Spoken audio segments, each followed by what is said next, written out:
All right, great. Thank you everybody who shared in the chat box. For those of you who haven't gotten a chance yet, I asked everybody to please type their name and what parish they represent in the chat box if you can.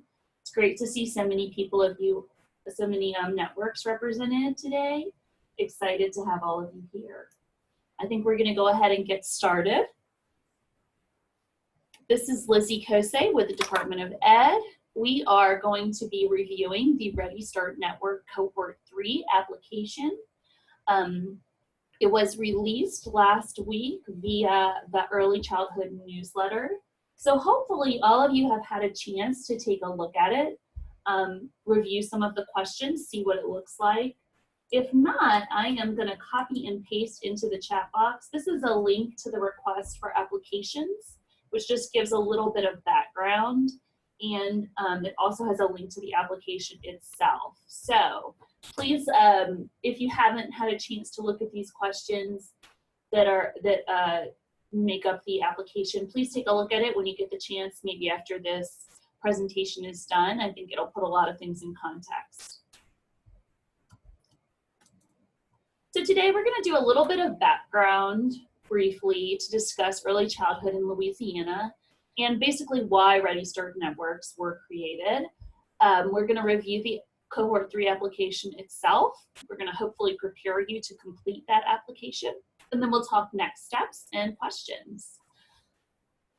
I'm going to pause for just a moment and open this one-pager that was created by the department. I'm also going to copy and paste this in the chat box. This is something you guys can use as a tool if you need to talk to people. Maybe you need to talk to your superintendent, or you need to talk to other people in your department to get them on board with Ready Starts, or to help them better understand what Ready Start networks are and which networks around the state there already have been established. Giving them a little bit of info. You are welcome to use this one pager and to use this as a tool to educate people in your community about what Ready Start networks do. Also, I see a few more people have joined us. If you could, please type your name in the chat box and what network you represent so that I know who all is in the room and who all is listening in. So that would be great. All right, back to our presentation. So don't forget, if you want to use this one pager, I linked it in the chat box. Welcome to use it as a tool to inform other people about what Ready Start networks are. I also want to pause and take a moment, and I'll review this when we do our next steps. But if any of you are on the fence, I imagine that several people in the room are, and they're not sure if they're applying. If any of you need help convincing supervisors or superintendents or other coworkers about this, we are happy to hop on the phone with anybody who's interested in becoming a Ready Start network. If you want to invite your leadership, your superintendent, the department is more than willing to answer any questions you might have, and we're really, really open to continuing these conversations, making sure questions get answered and clarifying anything. All right. So a little bit of background as to why Ready Starts were established. So as you can see, over the past 4 years, quality has improved dramatically in the state of Louisiana. You can see from where we started and we began class observations in 2015-16. We've come a long, long way since then. And so that these numbers are significant. We recognize that we've got a tool in place now that are helping to prepare children for kindergarten.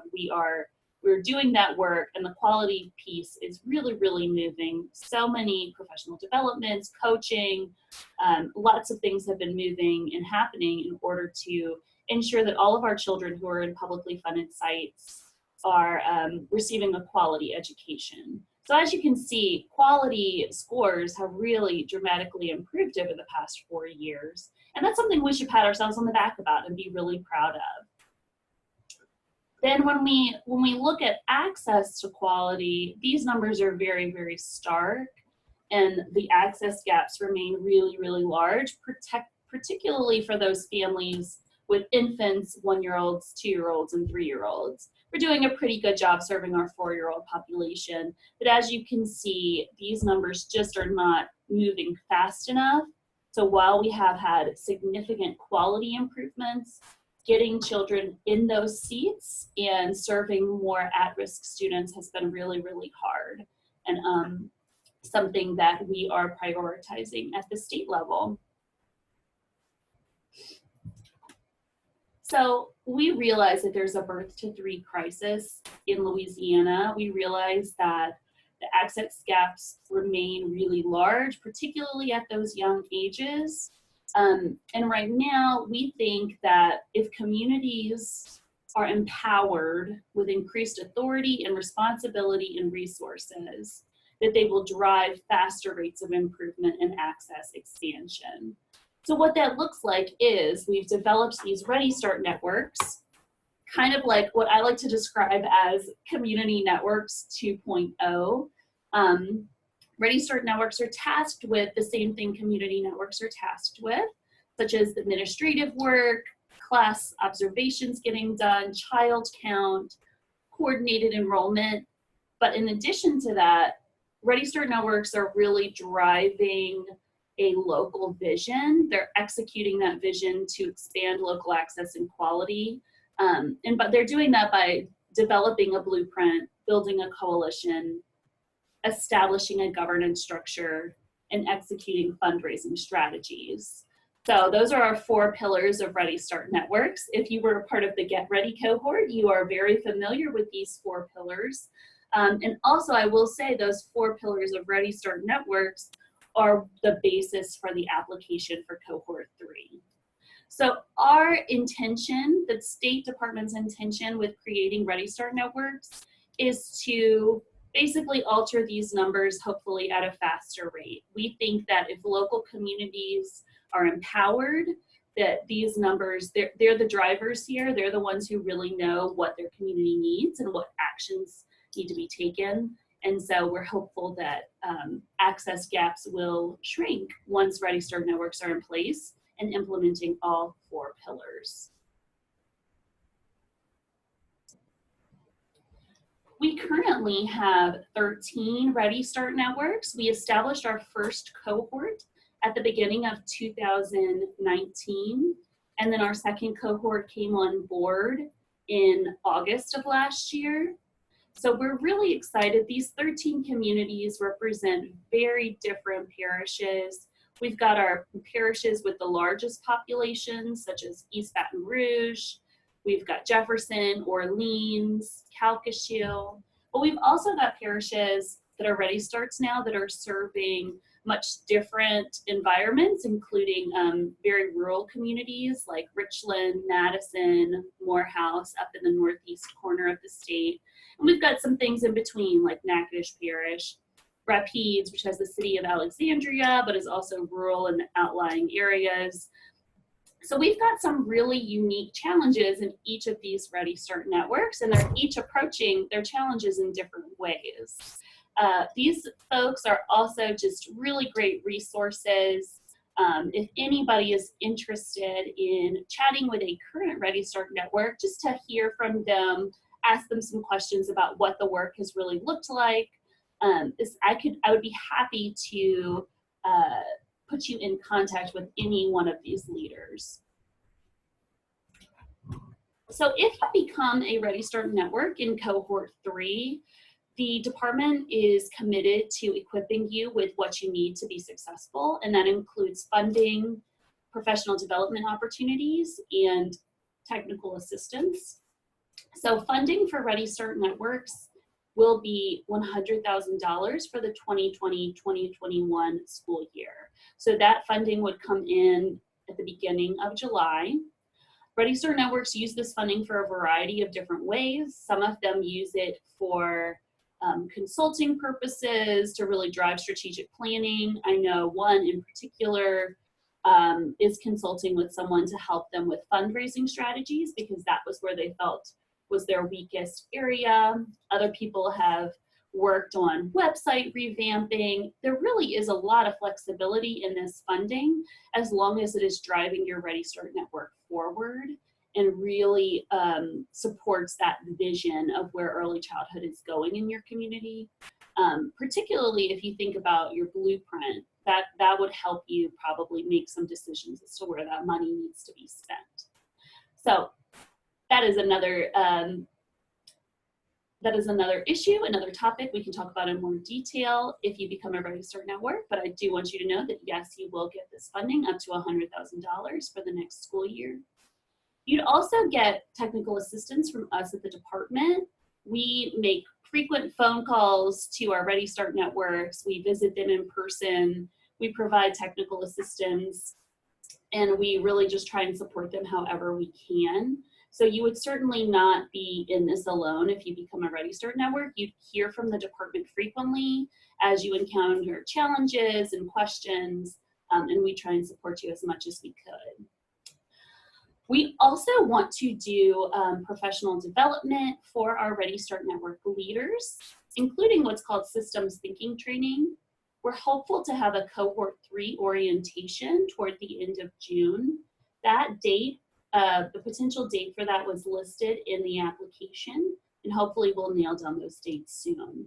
But these professional development opportunities will hopefully give you good perspective, and we want to have it at the very beginning of your work as a Cohort 3 Ready Start Network, so that you can go into this kind of work with a very interested systems thinking perspective that could help you really get a good perspective on everything as you're entering this difficult work.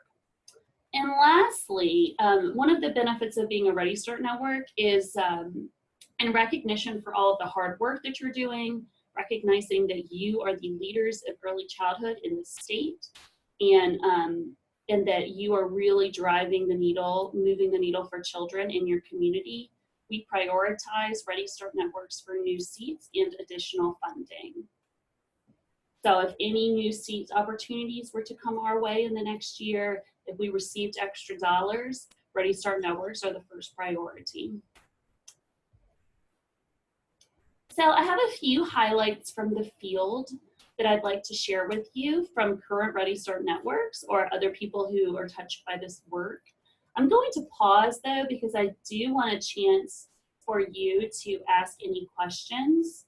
So feel free, if you have a question, to type in the chat box, raise your hand. You can even unmute yourself, and I'm happy to answer any questions. We don't have too many people in here today, so I do not mind at all to stopping what I'm doing and unmuting you so that we can answer any clarifying questions you might have. Okay. So one of the highlights from the field, we heard from Jen Roberts, who is the Executive Director of New Orleans Early Education Network. They are the lead agency for Orleans Parish. And Jen said, becoming a Ready Start network helped our team and advisors take an opportunity to take stock on what we were doing well, assess what we needed to improve, ask bigger questions about how to address our city's early childhood needs, and facilitate a new plan for a brighter future for our city's youngest learners.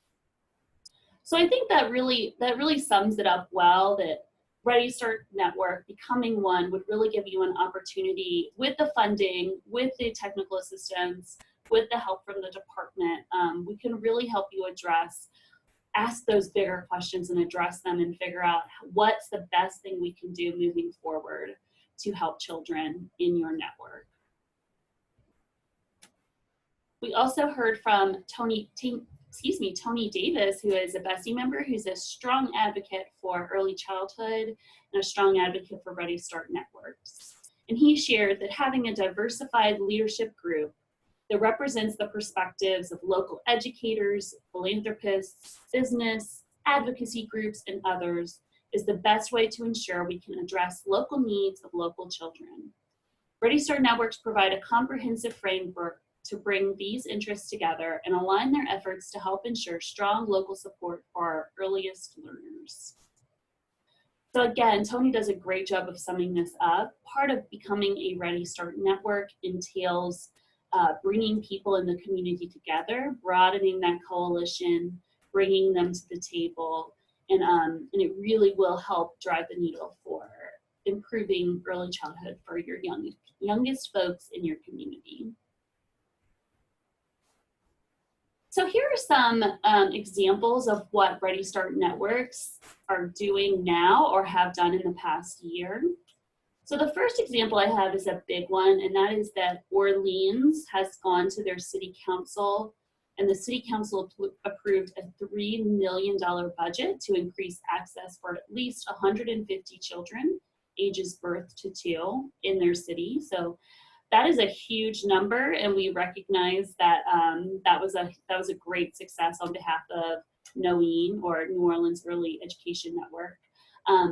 And this is the type of partnership, the type of asks that we would like our future Ready Start networks to make. They might not be as big. We recognize that New Orleans is a very unique situation within the state of Louisiana, but so your request one day might not be this large, and that's understandable because no one's quite as big as Orleans. But we were really excited about this because this is truly an example of the type of partnership and funding that we like to see at the local level.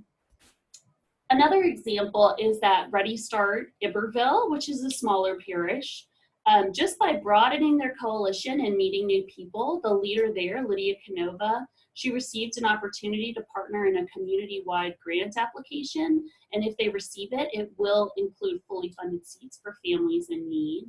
And again, she would have really never had this opportunity had she not become a Ready Start network, had she not made a connection with one person who was applying for this community-wide grant.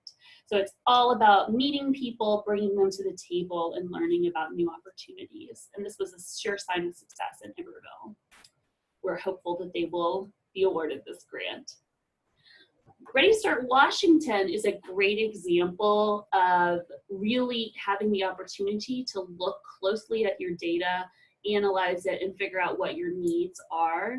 So in Ready Start Washington, the leader there, Leslie Hodges, she recognized, she looked at zip code data and recognized that there were no 3-year-old seats in a certain zip code of her parish. So she partnered with Head Start and a local school to establish a new class for 3-year-olds there.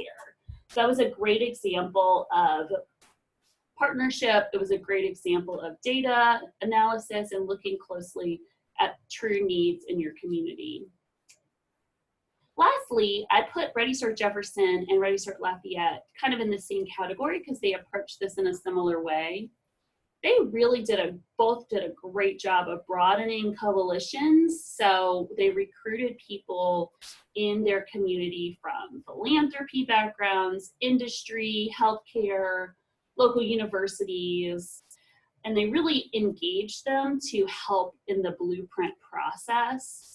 A lot of people have done blueprints and maybe later consulted community members. Jefferson and Lafayette really started on their blueprint from the beginning with these community members and really got them invested, and they have full buy-in on this blueprint that they created together. So those are both just really great examples of the magic that can happen when you bring people from all of these various backgrounds together, all trying to come up with a common goal toward early childhood vision in your community. So for Cohort 3, this is what the application and selection timeline will look like.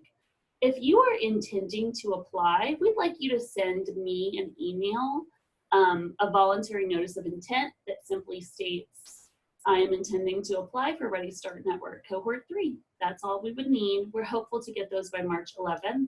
That's just going to help us with planning and with expectations of how many people are applying. So we are breaking down the application process so that you will submit one draft to us, what we're calling the initial application, on April 9th. That gives you about a month from today in order to complete this first draft. We're doing this so that the department can review your initial applications and then give you feedback. You can take that feedback, apply it to what you've done so far, make edits where needed, and then submit your second round application to me again on May 18th. So that means if today is March 4th, we have quite a bit of time between now and May 18th to get these done. So we're hopeful that that will be sufficient time. We can answer any questions. We can provide you helpful feedback before that March 18th deadline. I will also note that after we give you guys feedback on those initial applications, on April 29th, we'll host another webinar because we imagine that there might be some general feedback to give everybody, some consistent matters to address across all applicants. Then, after those second round applications are submitted to the department on May 18th, the department will make recommendations to BESI, and we will send those to approval to BESI on June 16th to 17th. Lastly, we're hopeful to have Cohort 3 orientation in Baton Rouge. And there are two sets of dates we're trying to choose between because we have some outside consultants who will help us with this orientation. So please make a note of these dates and we will hopefully get these to you as soon as possible. We will hopefully nail down those dates. All right. Let's talk about the application. So Ready Start Network's work revolves around these four things: blueprint, coalition, governance, and fundraising. We really want these four pillars to be the center of the work of Ready Start Networks. Whenever you start looking at the application, you'll notice that the sections, the different questions, fall into one of these four categories. And I will make a note that each one of these categories builds on one another. So they're all so important. We know that the end goal eventually is we'd like Ready Starts to develop fundraising strategies for their community, but we can't get to fundraising without putting these other three pillars into place. So just keep that in mind as you do this application as well. So the very first section of the Ready Start Network Cohort 3 application is for blueprint. And your blueprint, many of you have created one already. It sets a clear vision for the direction you want your network to take in the future. It establishes agreed upon goals, and it lays out very clear strategies to achieve those goals. So in this application, we want you to share your blueprint with us and to also discuss the development process.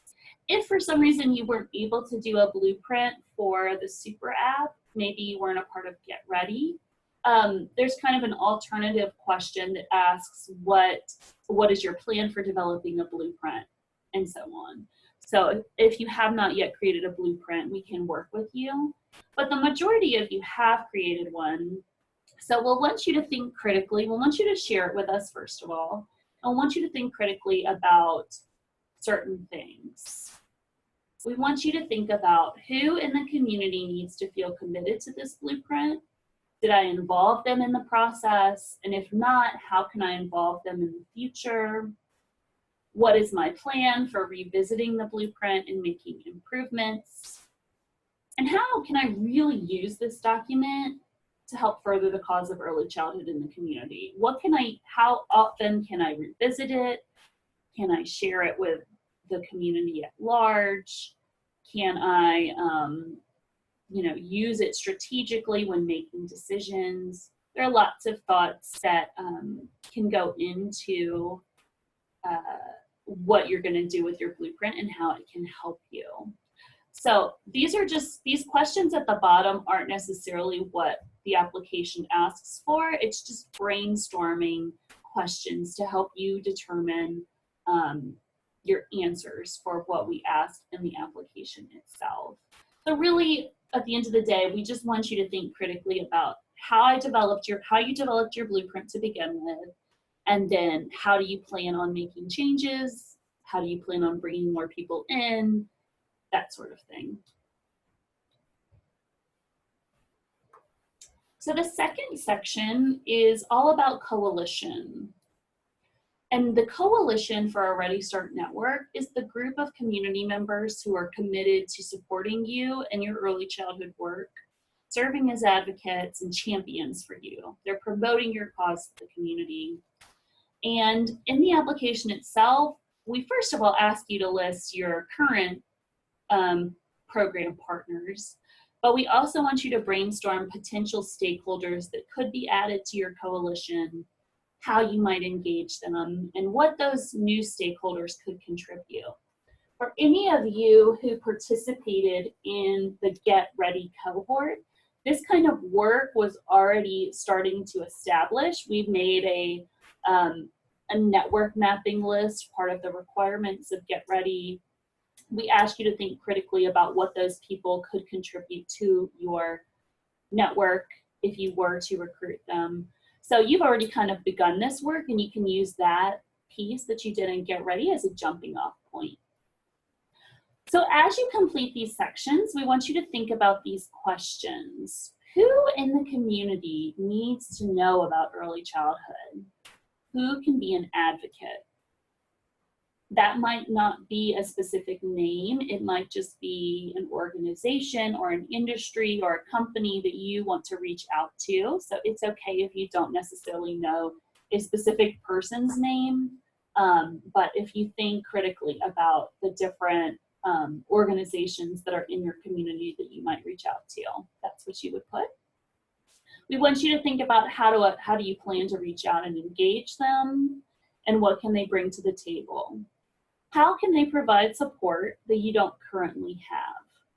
And I feel like that's what's really been a game changer for many of our current Ready Start networks, is they are learning so much about the community and different services offered, and they're gaining a new perspective by bringing this variety of stakeholders to the table. Such a diverse group really helps you think in a different way.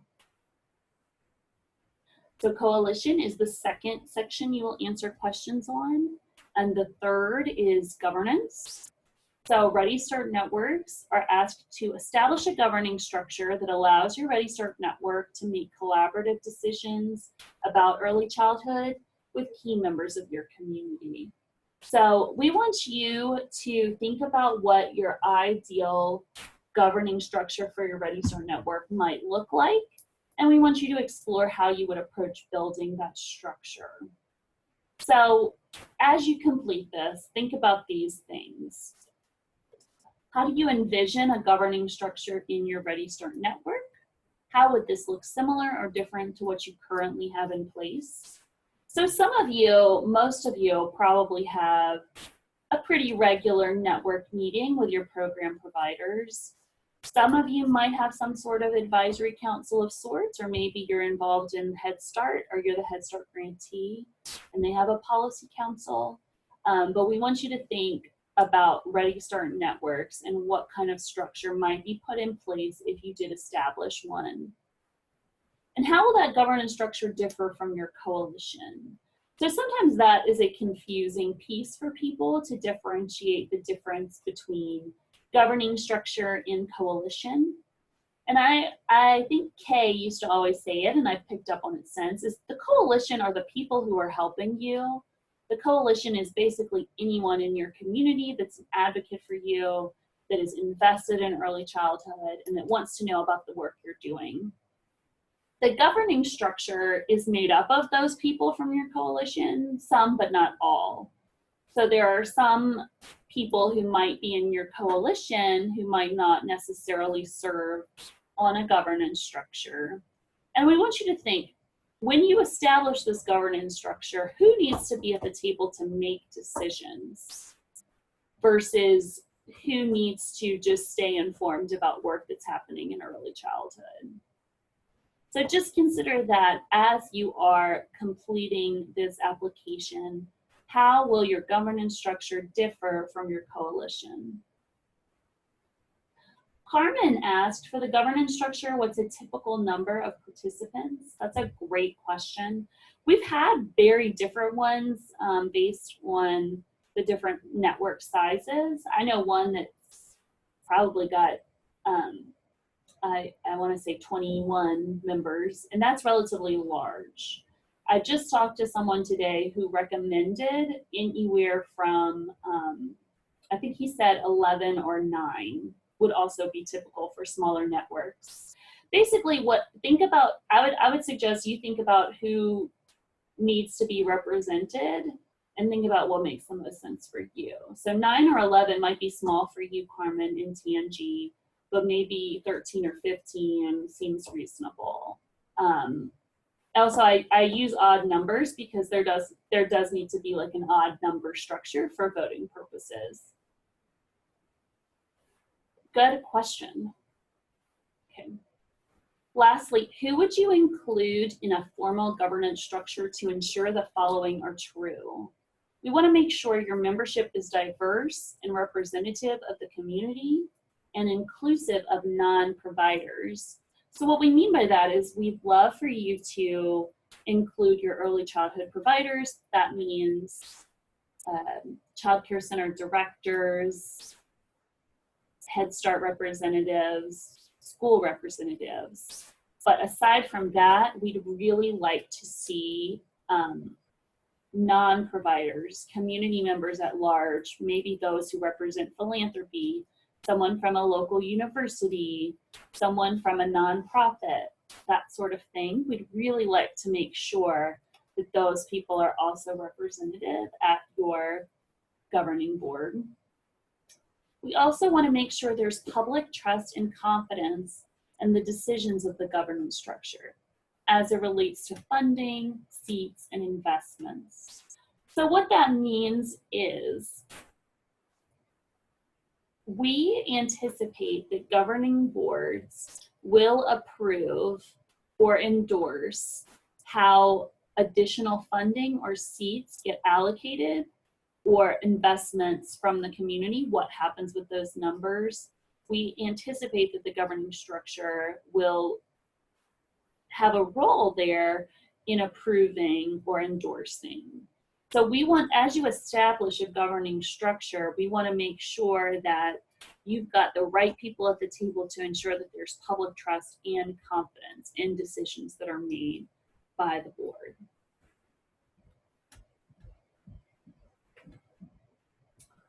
Okay, and the fourth section of Ready Start Networks is about fundraising.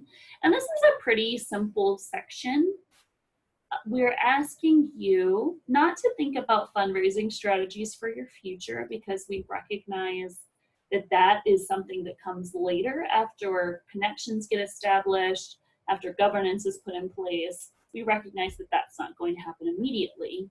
What we are asking you to do is to describe the current financial state so that we know that you have a good, clear understanding of funding in your network and where those resources are going.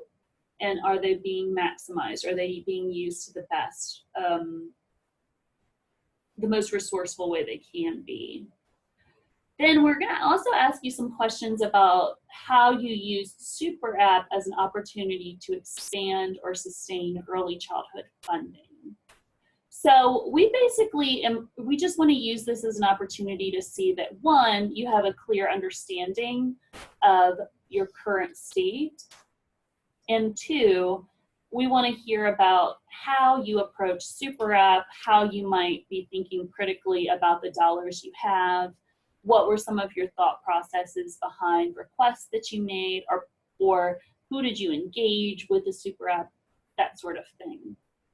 So again, fundraising, we recognize it gives some people pause and some anxiety, and we're not asking you to come up with any sort of fundraising plan now. We're just asking you to give us some basic information of how you are, one, using your funds now, and two, how you thought critically about how to maximize those resources when you applied via Super App your coordinated funding request. So I'm going to pause for a moment. I hope that anyone with questions will type them into the chat box. I also know that my coworker, Taylor Dunn, is on the line, so I'm going to pause to see if Taylor has any additional comments or concerns to share. While I pause and wait for questions, I do want to reiterate that if your network is intending to apply for Cohort 3, we'd love to hear from you a notice of intent by March 11. That would be an email straight to me, which is lizzie.kose@la.gov. We also want to hear from you if you're really just not sure if this is the right choice for your community. We're happy to answer any lingering questions you might have. We're happy to hop on the phone with you, your supervisor, your superintendent, whoever that might be, to make this really clear and to hopefully get you on board. We'd love a great Cohort 3 with lots of people participating. Thirdly, the initial application is due to me on April 9th by noon. Just to put that into perspective, that is the Thursday before Easter. So we hope to get that from you before, I'm not sure when most people's spring breaks are, but we're hopeful to get that from you before Easter break and then turn around and give you feedback shortly thereafter. So I don't see any questions. No one has raised their hand. No one's typed in the chat box. So I think that we're going to leave it at that. But you guys know you can always reach me with any questions you might have. My phone number is listed here, 342-3515. One more thing before we sign off. I did share in the chat box the link to the request for applications and the one-pager. So before I log off, if you need to click those links and have them on your computer, now is the time to do it. And again, lastly, I just want to thank everyone so much for joining today. We're really excited about this process. We're so excited about the number of networks who are interested in applying. You just let me know if you have any questions in the meantime, and I really appreciate your time. Thanks so much.